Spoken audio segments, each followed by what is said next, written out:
welcome to the first ever episode of Black Girls Soar. I'm your host, Elisa Henry, and it is my pleasure to be with you today. In partnership with CTV, Black Girls Soar is a one-of-a-kind four-part series designed to inspire, motivate, and amplify the story, strong potential, and promise of Black girls. The series will address key topics directly impacting Black girls here in Central Ohio. Today's episode is Black Girls Checkin COVID edition. 2020 has been a tough year for many people. COVID-19 altered our lives, followed by the Black Lives Matter movement gaining massive momentum. Add to that the general stressors of school and friends and work and family and whatever else we may be dealing with while trying to maintain a semblance of normalcy in these highly abnormal times. It's been a lot, so let's talk about it. But before we jump into today's conversation, let's hear from the founder of the Commission on Black Girls, Councilmember Priscilla Tyson. Hello, I am Councilmember Priscilla Tyson. In 2018, I sponsored legislation to create the Commission on Black Girls. The Commission has worked hard over the last couple of years and released a report in July of 2020, which included recommendations on what we can do in our community to enhance the quality of life for Black girls 11 to 22. You can find the report on Columbus City Council's website or the Commission on Black Girls website. We understand that Black girls face many challenges and are experiencing increased difficulties during COVID-19, which is why the Black Girls Soar campaign was implemented. Campaign activities have included a back-to-school drive-through event, a virtual summit that nearly 500 girls attended, billboards featuring Black girls, and now we are presenting the Black Girls Soar Crowned to Succeed television show. The pilot television show you're about to watch was created for Black girls. We want to support Black girls and create opportunities to ensure that they have successful futures. The following episode is titled, In My Feelings, COVID. The first segment of the episode is being led by Ms. Stephanie Patton, CEO of Iron Butterfly Evolution. I also want to acknowledge Ms. Patton as a visionary for the Black Girls Soar initiative. This episode also features members of our Girls Advisory Council, Amaya, Mackenzie, Harmony, and Caden. I hope you enjoy this episode and the Black Girls Soar Crown to Succeed television series. Hi ladies, how are you doing today? I am Stephanie Patton. I am the CEO of Iron Butterfly Evolution, and I wanted to pull us together just to do a sister circle and to check in and see how everyone's doing during COVID, and maybe we could support and inspire each other to help us get through this time. So I'll turn it over to you. And do you girls have any questions that you want to talk about or anything? My name is Harmony. So my question is, how have you been connecting with friends and family and the other girls too? Like, what are some ways have you guys been connecting? I think for me, we started out with the Zoom meetings, which are fun, but I think you have to make them creative after a while because then you're kind of just checking in. So we would do things like scavenger hunts, or everybody would bring their favorite meal and, beverage, and we would just sit around and talk and have fun, and really just to commit to doing them, at least once a month so we could stay connected. And also just sending little gifts from Amazon that just arrive pleasantly surprised at their door to heighten their spirits. What is everybody else doing? Well, I know that Zoom calls are a big thing with me and my friends. Recently, me and my friends just had a PowerPoint night. So we made different PowerPoints based off different subjects. I did what reality shows all my friends would be in. And so we presented each other's PowerPoint nights over Zoom calls. So I guess Zoom calls is a really big thing during coronavirus. That sounds like fun. Me and my friends, we play games over FaceTime. We talk a lot more on FaceTime now because we can't really see each other. So that's just some of the things that we do. Great. What other things are going on with you guys during this time? I feel like in 2020, along with Corona, we also have the Black Lives Matter movement that's getting more notice and it's a focus on. So how can we be safe at the same time promote social justice for people of color, especially Black men and women?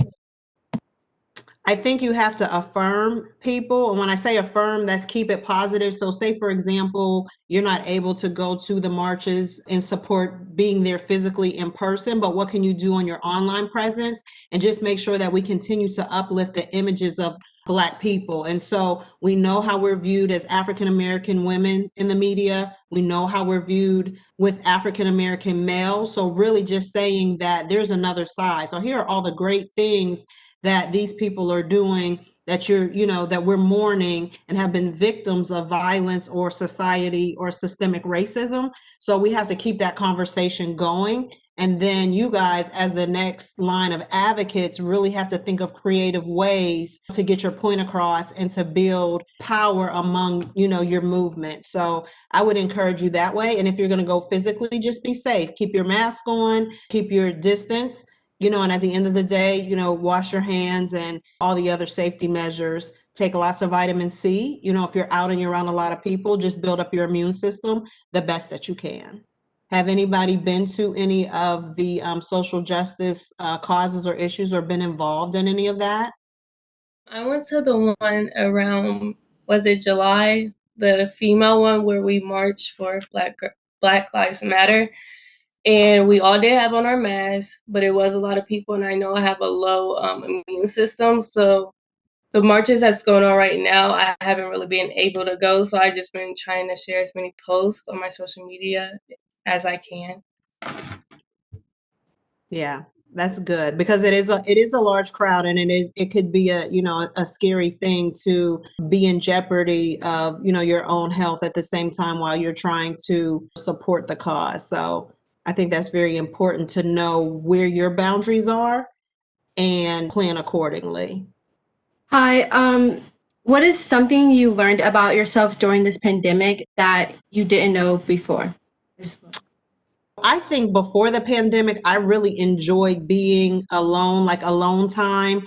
And I would do things like I would go to a restaurant by myself, just enjoy being at home doing relaxing things.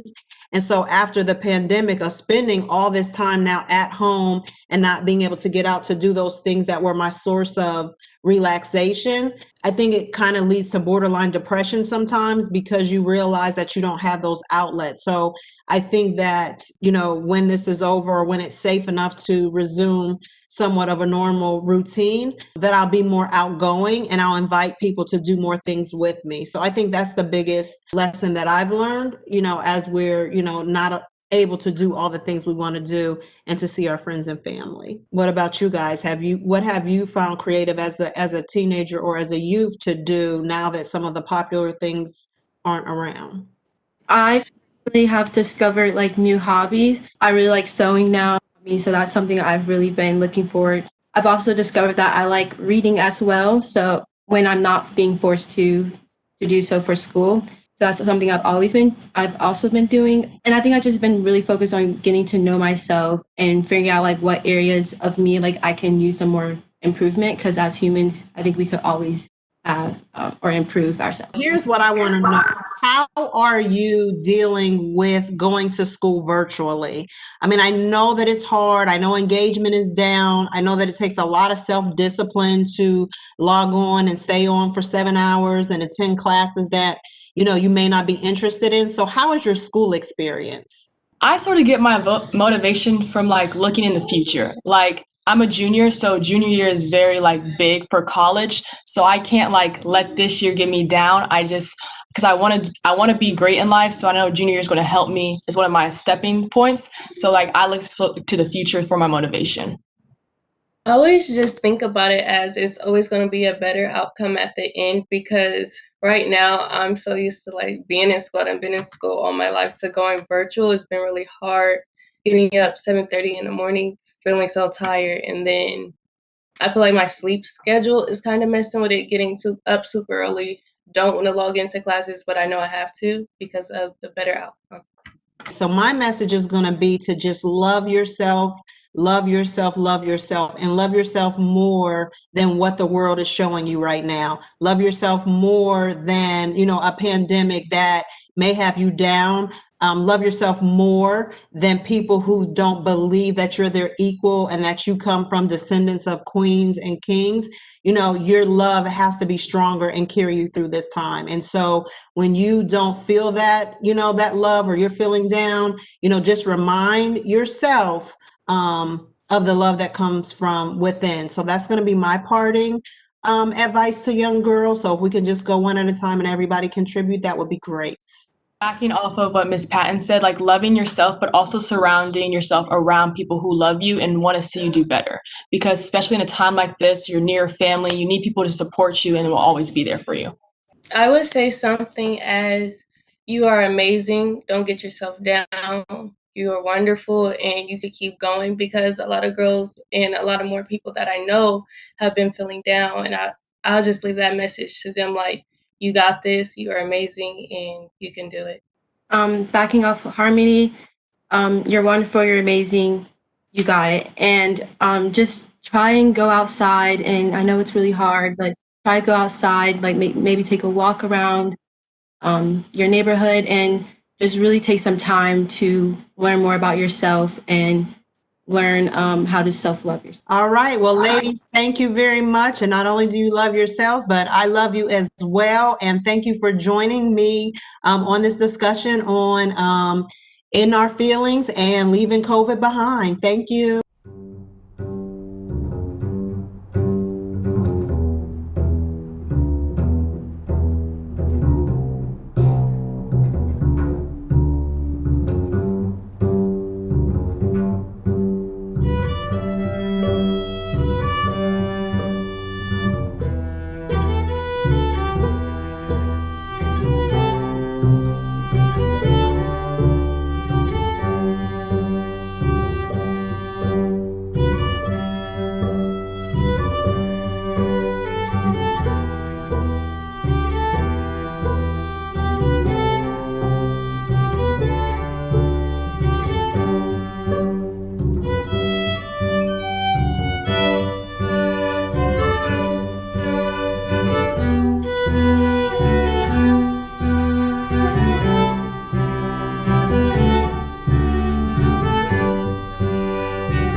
Hi, I'm Britton, and I'm a Black girl who soars. On a positive note, we present our Black History Month Spotlight. During each episode, we shine a light on African American female pioneers and leaders who are blazing the trail for Black girls like me. In today's segment, we spotlight Dr. Kizzmekia S. Corbett. Dr. Corbett is a viral immunologist with the National Institute of Allergy and Infectious Diseases. She's a key member in developing the vaccine for the coronavirus. This is Kizzmekia, and she's a Black girl who soars.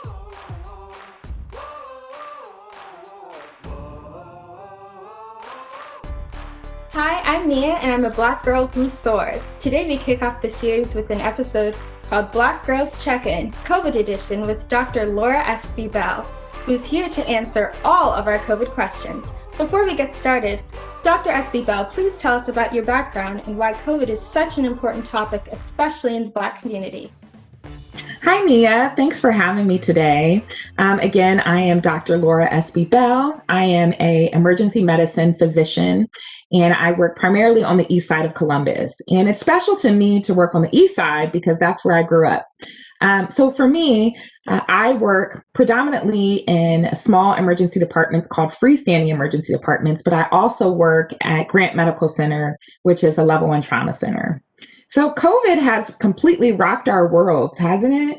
So we are specifically seeing spread among young adults, but you know that COVID doesn't discriminate. So we're seeing the spread of COVID among all different ages. We get most concerned about people who are over the age of 65 because they have a lot of medical conditions that makes it really hard for them to fight the virus off. This virus is spread by droplets. So as you know, if you're coughing or sneezing, you can even be laughing or even breathing, that can spread the virus. That's why it's so important that we wear our face masks, that we wash our hands, and that we socially distance so that we can try to protect ourselves from getting the virus. What we're seeing, Nia, is that a lot of times, or what we're seeing is that the virus is disproportionately affecting Black people or people of color. The reasons why we're seeing that is that people of color tend to have a lot of pre-existing conditions. And what that means is they have a history of hypertension, diabetes, heart disease. And so these medical conditions makes it harder for you to fight off the virus if you get sick from it. Another thing that we're seeing in our community is that our homes sometimes are multi-generational. So sometimes you'll have someone like you may live with a grandmother, or you may live with an aunt, uncle, or have some extended family in your house. And so sometimes when you have a big family, it's hard to socially distance and it makes the virus easier to spread. So those are a few things that we're seeing in the African American community. Unfortunately, in our community, there are people that are getting the virus more frequently, but then also they're having higher rates of death from the virus.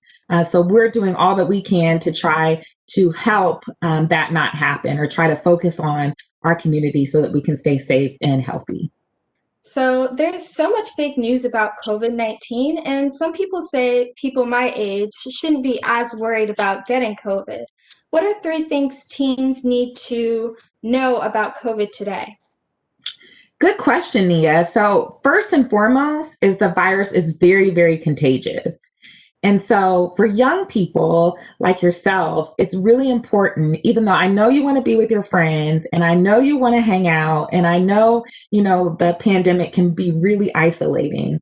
It's important that you remember the things that are going to keep you safe. So that's putting on your mask, trying to stay 6 feet apart from others. So that's about 2 arms lengths. So if you put your arms out and you measure 2 of those arms, that's about the distance you need to be away from other people.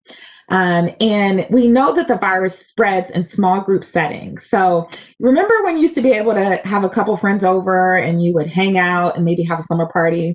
Well, we don't want you to do that right now, because we're finding is that in those type of settings, the virus is spread really, really easily. The vaccine is here, but so many people are scared to take it. What does the Black community need to know about this vaccine?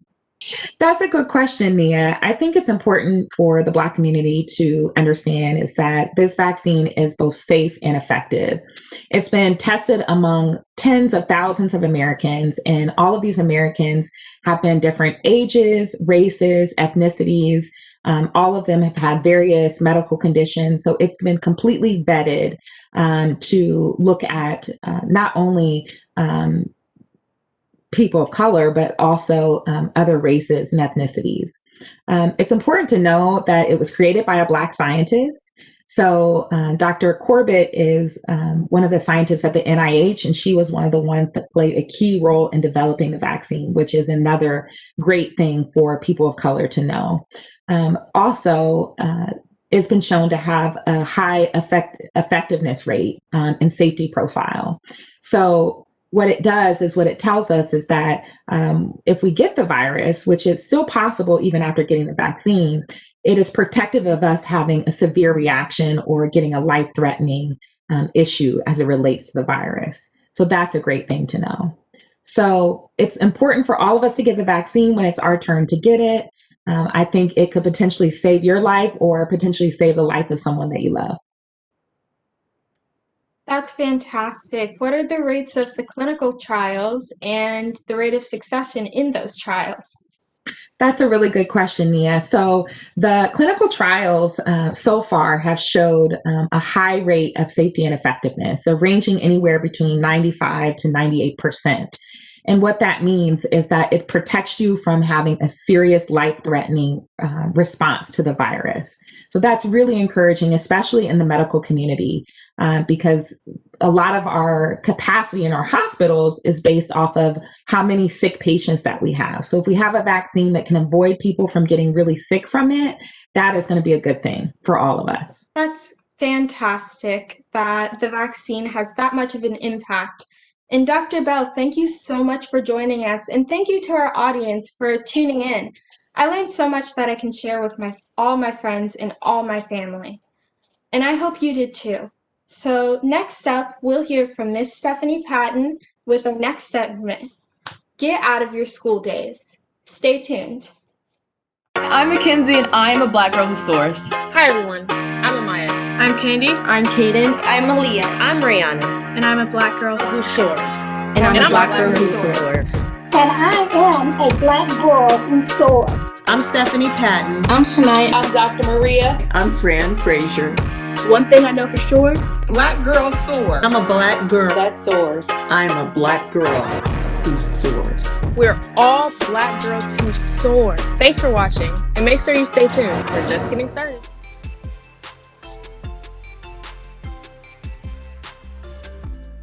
Hi everybody, I'm Stephanie Patton, and I want to show you how to make an exciting, fun learning center as we are going through this pandemic and education and learning from home. My goal is to help you create a center that will bring you joy while you are learning and keep you engaged. So let's see what I got. So for a learning center, you can have your parents take you to the dollar store, Target, Michael's. That's where I got some of my products. So let's see some of my favorite things. Right now I have stickers that have my philosophies. I have glitter sticks. I have paint. I have letters. Last night I created an I and a B for Iron Butterfly, which is my organization that brings me joy. I painted these last night because it will take time for the paint to dry. I also have a picture of Zendaya and maybe some affirmations that I'm going to receive. And I have my crowns because I believe in fixing queen's crowns. I have another butterfly representing who I am, my water bottle, and a few more items. So, now that you've seen my list of joy, let's create.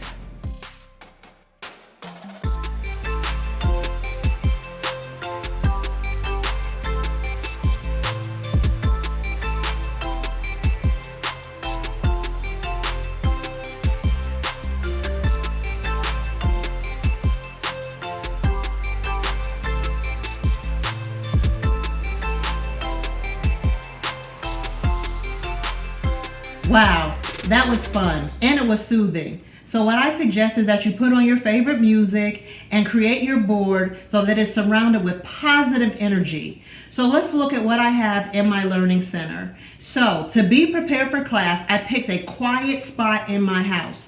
So I'm using my dining room table and I'm using the trifold board so that way if I have siblings or other people that are working in the house, I have an area to myself and they are out of the sight of the camera.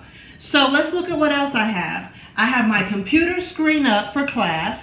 I have my headphones. I have my glasses. I have my journal. I have my calendar so I know what to do and when to do it. I have my water to stay hydrated in my favorite water bottle. I have a healthy snack. And I have a not so healthy snack, but something that'll keep me energized during my lessons. So what I do is I plan out my time. So I make sure that I drink something from my water bottle every 30 minutes. And then I make sure that I have my snack halfway through the morning so that I don't get tired because I'm on Zoom or, my computer all day. So please make sure that you're eating and drinking as allowed by your instructors to make sure that you can stay engaged throughout the day. So next I have with me is my board. And on my board, I have my affirmations, you rock, I have my name, I have my favorite number, which brings me joy. I have my crown. I also have a spot where I can place my notes. So I have a test today. I need to make sure that I remember that and that I'm prepared. I also have a space where I can clip notes for the day. And also if I need to put other notes up as well, I can post those on my board. And so I remind myself that this is a safe space to be happy, to make sure I have everything that I need, a quiet spot, and it does help us get through this pandemic during COVID. So I hope that this has helped you create a space. I would love to see what you create. Share it with your teachers, share it with your classmates. Take pride and start every morning with a soft meditation to get you in the right mindset and to get you through a long day online. So I hope this helps. Have a great day. Black Girls Soar. Hi, I'm Kennedy, and this concludes episode 1 of Black Girls Soar. I know I learned a lot. I learned about key information as it relates to COVID, virtual learning, and how to manage my own health during this time. I was left inspired by our pioneer spotlight on Dr. Kismika S. Corbett, who is leading the charge on the COVID vaccine. Thank you, Dr. Corbett. Don't worry, there is so much more in store. Stay tuned for more Black Girls Soar on CTV. Thank you so much for joining today's Black Girls Soar, Black Girls Check-In COVID edition. Whoever you are, we hope you've been inspired, motivated, and perhaps even learned something new. And for the Black girls watching, we hope you felt seen and understood and are filled with hope that great things lie ahead for you. Be sure to tune in weekly to the Black Girls Soar series, airing right here on CTV. I'm Elisa Henry, and until next time, Black Girls Soar. Don't worry, there is so much more in store. Stay tuned for more of Black Girls Soar on CTV.